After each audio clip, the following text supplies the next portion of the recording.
In nomine Patris et Filii et Spiritus Sancti. Amen. Shalom, Aleichem. Magandang umaga sa ating lahat, sa mga panig ng buong mundo. Mga nakikinig at nanonood ngayon, atin naman pakinggan ang mabuting balita ng Panginoon ayon kay San Mateo. Glory to you, Lord Jesus Christ. Noong panahong iyon, sinabi ni Jesus sa kanyang mga alagad, Kayo'y asin sa sanlibutan. Kung mawalan ng alat ang asin, paano pang mapapanauli ang alat nito? Wala na itong kabuluhan, kaya't itinatapon na lamang at niyayapakan ng mga tao. Kayo'y ilaw sa sanlibutan. Hindi maitatago ang isang lungsod na nakatayo sa ibabaw ng burol.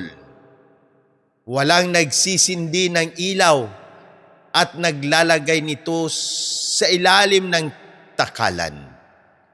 Sa halip ay inilalagay ito sa talagang patungan upang matanglawan ang lahat ng nasa bahay. Gayon din naman, dapat ninyong paliwanagin ang iyong ilaw sa harapan ng mga tao upang makita nila ang iyong mabubuting gawa at papurihan ang iyong amang nasa langit. Ang mabuting balita ng Panginoon. Praise to you, Lord Jesus Christ. Pagnilaya natin bilang mga Romano Katoliko, sinasabi ni Jesus sa atin ngayon, kayo ang asin at ilaw ng sanlibutan. Hindi ito papuri lang, ito ay tungkulin, asin ng sanlibutan. Ang asin ay maliit, pero may lakas. Kahit kaunti lang, kaya nitong magbigay lasa at magpreserba. Bilang mga Romano Katoliko, tinatawag tayo ng Diyos na magbigay lasa sa mundo, tila nawawalan ng direksyon. Magpigil sa pagkabulok ng konsensya, katotohanan at pananampalataya. Pero malinaw ang babala ni Jesus.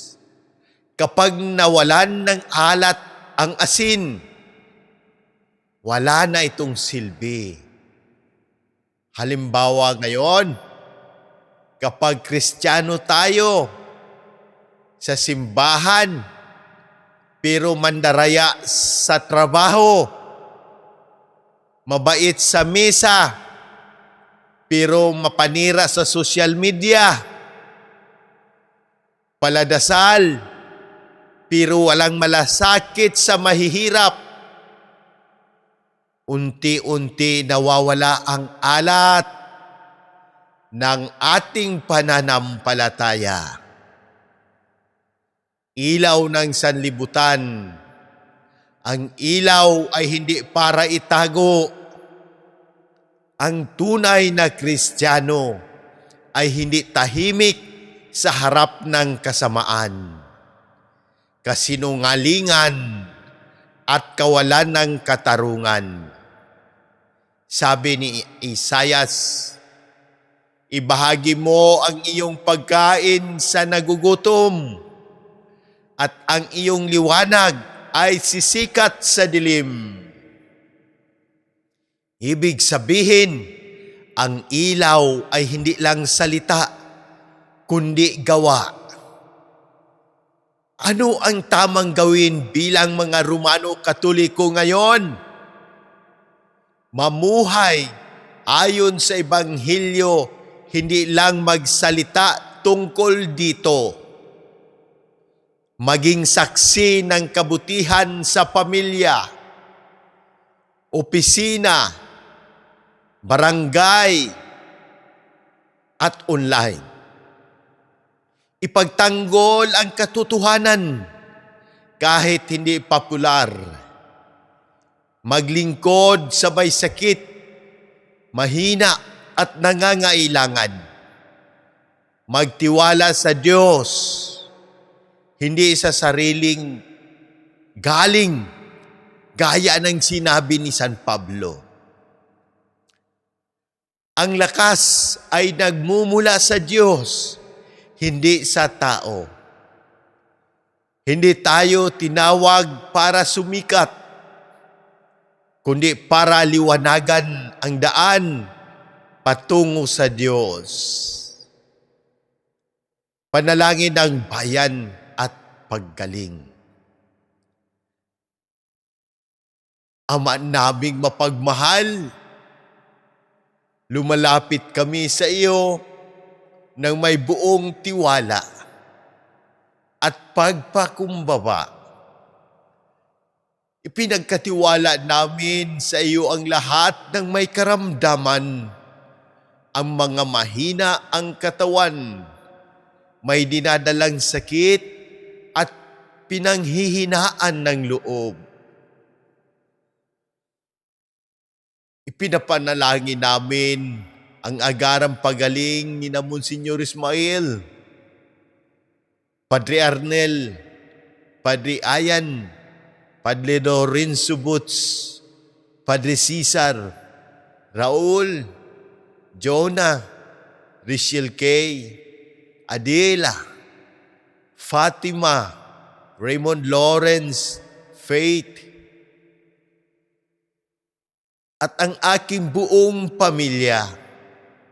Gayon din ang lahat ng nakabasa, nakikinig at nanonood nito na may karamdaman.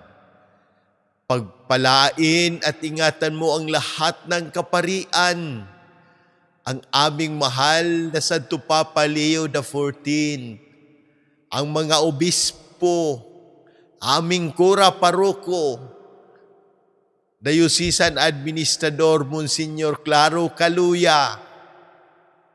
Ipinagdarasal din namin ang gobyerno ng Pilipinas. Naway bigyan mo sila ng karunungan, katapatan at takot sa Diyos para sa kapakakanan ng bayan. Inaalala namin ang mga pumanaw, si Papa Francisco, Monsignor Hirmas, Pempe Ferdinand, Pasita Dante Edwin, Obispo Jose, Maria Catalina Jerry Jr., Padre Joseph Jerry Dolores, at ang lahat ng aming mga idinadasal. Naway tanggapin mo sila sa iyong kaharian ng liwanag at kapayapaan. Iligtas mo kami, O Diyos, sa lahat ng unos, kalamidad at kapahamakan, pisikal man o espiritual. Ito po'y aming hinihiling sa pamamagitan ng intersesyon ng Inang Maria, kasama ng lahat ng mga santo. Amen. In nomine Patris et Filii et Spiritus Sancti. Amen. God bless.